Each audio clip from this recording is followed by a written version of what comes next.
మరి కేసీఆర్ ఉన్నప్పుడు ఎట్లా ఇవన్నీ మంచిగా పనులు జరిగినాయా? మంచిగా జరిగినాయి బిడ్డ. మాకు బాత్రూమ్ కూడా గత లేకుండా బిడ్డ. మేము బుర్రలు పట్టుకొని పోతుంటివి గట్ల పట్టి గుట్టల పంటి. ఇక బాత్రూమ్లు కట్టించిన వానికి కాడ చల్లకుండా అయితే నీళ్ళు తెచ్చిండు. అంతే సంతోషం. కాయకిలు చేసుకొని బతికినా బతుకు మంచిగా చేసిండు బిడ్డ. అప్పుడు ఇట్లా పిండి బస్తాలకు మసాలాలకు అయ్యో ఏం బాధలేదు బిడ్డ, ఏం బాధలేదు. మస్తు సిలకుండే. ఇప్పుడు లైన్ కట్టాలి మళ్ళీ ఎకరాకు 2 సంచులే 3 సంచులే అని చెప్తుండు. అవి మళ్ళీ గ్యాసులట.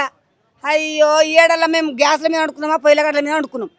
ఇప్పుడు గ్యాసులు ఎక్కడ గ్యాసులు తయారు చేసే కేసీఆర్ ఉన్నాక బండ్ల మీద బండ్లు వచ్చి వారానికి 4 ఇచ్చిపోయారు.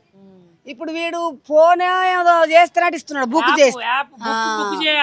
బుక్ చేసిన నాడు 40 రోజులు నడుస్తాడట. వీడు గింత అంతమానమా నోట్ల మనవాడ వేస్ట్ బిడ్డ. వాడిని ఆచ చేస్తే కూడా నమ్ముతారు. అంటే ఇప్పుడు రేవంత్ రెడ్డి ఉన్నప్పుడు మరి ఇప్పుడైతే పిండి బస్తాలకు వాటి వీటికి లైన్లు బాగా ఇప్పుడు చెప్పులు అట్లా కట్టిర్రు. మరి ఇప్పుడు అట్లనే ఉన్నాయా? అట్లనే అట్లా ఉండకపోతే మసాలా మొత్తమే దొరుకుతా అంటుండట. 2000 అట. మరి 2000 పెట్టి ఏం చేస్తారు బిడ్డ? వ్యవసాయమే చేయకూకుంటాం.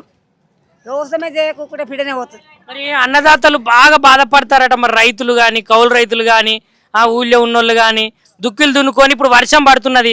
ఇంకా కూడా వాళ్ళ బియ్యం ఏది వడ్లే కొనలేదట, మొక్కజొన్నలే కొనలేదట. నానిపోతున్నాయి బిడ్డ, నానిపోతున్నాయి. ఏడుస్తున్నారు. ఓ తుమ్మిడు వండినా కానీ ఏడుస్తున్నారు. వడ్లు కొంటోడే గతిలేడు. వాడే నేనే పెట్టుకుంటా అంటుండట. ఏం చేస్తలేడు మరి మొదలు.